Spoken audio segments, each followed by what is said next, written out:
അസ്സലാമു അലൈക്കും വറഹ്മത്തുള്ളാഹി വബറകാതുഹു. ബഹുമാനികളെ, വിശുദ്ധമായ റമദാനിലെ ഓരോ ദിനരാത്രങ്ങൾ നമ്മിൽ നിന്ന് വിട പറഞ്ഞുകൊണ്ടിരിക്കുകയാണ്.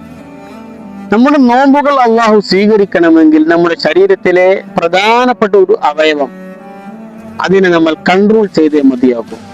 അതായത് നമ്മുടെ നാവിനെ നമ്മൾ കൃത്യമായി സൂക്ഷിക്കുക തന്നെ വേണം.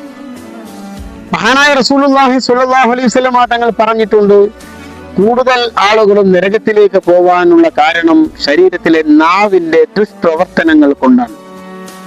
മഹാനായ നബി സല്ലല്ലാഹു അലൈഹി വസല്ലം തങ്ങൾ പറഞ്ഞൊരു ഹദീസിൽ കാണാം, മൻ കാന യുഅ്മിനു ബില്ലാഹി വൽ യൗമിൽ ആഖിരി ഫൽയഖുൽ ഖൈറൻ ഔ ലിയസ്മുത്. ഒരാൾ അല്ലാഹുവിലും അന്ത്യദിനത്തിലും വിശ്വസിക്കുന്നുണ്ടെങ്കിൽ അവൻ ഫൽയഖുൽ ഖൈറ, നല്ലത് പറയട്ടെ, ഔ ലിയസ്മുത്, അല്ലെങ്കിൽ അവൻ മിണ്ടാതിരിക്കട്ടെ.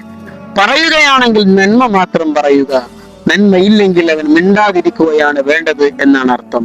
അതുകൊണ്ട് ഒരാളെ കുറ്റം പറയാനോ പരദൂഷണം പറയാനോ കളവ് പറയാനോ നാവ് കൊണ്ട് നമ്മൾ ചെയ്യുന്ന എല്ലാ തെറ്റുകളിൽ നിന്നും അകന്നു നിൽക്കുമ്പോഴാണ് നമ്മൾ യഥാർത്ഥ നോമ്പുകാരാകുന്നത്.